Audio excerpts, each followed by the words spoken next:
El género narrativo. El mundo literario se compone de una infinitud de obras. Aquí te damos algunos ejemplos que puedes conocer. Está Papelucho, Harry Potter, La Pergola de las Flores y todos los otros ejemplos que puedes ver. Sin embargo, no todas estas obras tienen las mismas características, y solo algunas de ellas pueden ser clasificadas dentro de lo que hoy llamamos género narrativo. Vamos a ver por qué. Para ello es fundamental que entiendas a qué nos referimos con género. El género es un tipo de obra literaria, una agrupación de obras que comparten algo en común.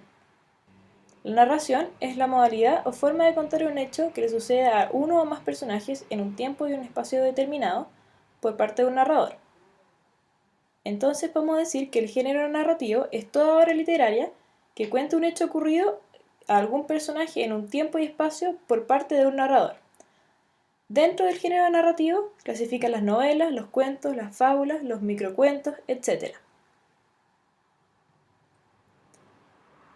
El hecho narrado tiene un orden particular.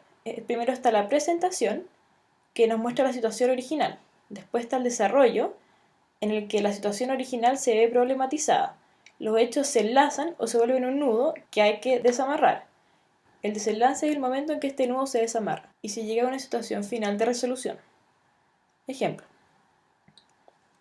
La mamá de Caperucita Roja le había indicado que debía ir a ver a su abuela caminando por el bosque, advirtiéndole que no tomase ningún atajo. Caperucita decidió tomar un atajo donde se encontró un lobo, al que le contó su destino. El lobo se le adelantó, se comió a su abuelita y se hizo pasar por ella. Caperucita cayó en la trampa y fue comida por el lobo. Un cazador mató al lobo y salvó a la abuela y a Caperucita, quien aprendió a no tomar la ruta más acomodada. En este ejemplo tan conocido, lo destacado en azul es aquello que se considera la situación inicial, o la presentación. Lo que está en verde es el desarrollo, donde se problematiza lo que aparece en azul, y lo que está en rojo es el desenlace, es decir, donde se resuelve la situación que se complica en el desarrollo. El narrador. El narrador es la voz que cuenta el hecho. Nunca se le debe confundir con el autor. Este narrador puede ser muy distinto según su punto de vista y su participación en la historia. Puede ser, por ejemplo, omnisciente, narrando desde afuera y conociendo absolutamente todos los hechos del mundo narrado, o bien puede ser un narrador protagonista, siendo a él a quien ocurren los hechos. Hay muchos tipos de narradores que podrás encontrar en otros videos. Los personajes. Los personajes llevan a cabo la acción de los hechos, son a quienes les suceden los hechos. Se dividen en principales, que sería por ejemplo Caperucita, o secundarios, que sería la mamá de Caperucita. Los principales tienen un rol central en la historia y los secundarios tienen un rol accesorio, es decir, importan menos que el personaje principal. Existe un protagonista, que sería el personaje principal o Caperucita en este caso, y a la vez un antagonista, que sería el lobo. El antagonista se opone al protagonista, es su enemigo. El tiempo. Tenemos distintos tipos de tiempo. Primero está el tiempo de la historia, que es la duración cronológica del hecho relatado. En el ejemplo sería el tiempo que transcurre entre que la mamá dio la orden a Caperucita Roja y que el cazador salvó a Caperucita. Su mamá lo había indicado con anterioridad. Esto puede haber ocurrido el día anterior, la semana anterior, etc.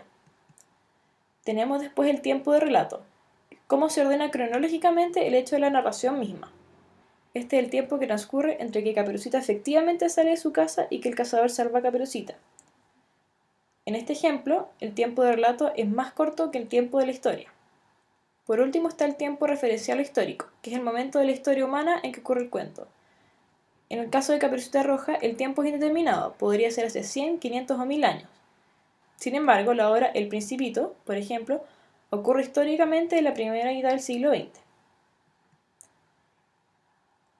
Los hechos se pueden ordenar de distinta manera. Existe primero el orden cronológico. Este pone primero la presentación de los hechos, después el desarrollo y después el desenlace. Es el orden que sigue el relato de Caperucita que vimos en el ejemplo. Está también el orden in media res. Este pone el desarrollo, luego la presentación y el desenlace, o bien el desarrollo y luego el desenlace y la presentación. De ser así, el cuento de Caperucita partiría por el momento que, por ejemplo, se encuentra con el lobo. Después se nos diría que está yendo a la casa de su abuelita y luego se contaría lo que sucede al final. O bien se nos podría contar que Caperucita se encontró con el lobo se lo comió y que Caperucita fue rescatada y después se nos cuenta por qué Caperucita fue a ver a su abuelita. Y tenemos In Extrema Res, que parte por el desenlace, después por la presentación y el desarrollo. Un ejemplo de esto sería que Caperucita partiera siendo rescatada por el cazador y después se nos contara que fue a ver a su abuelita y que se encontró con un lobo en el camino. Estos son los elementos claves del género narrativo.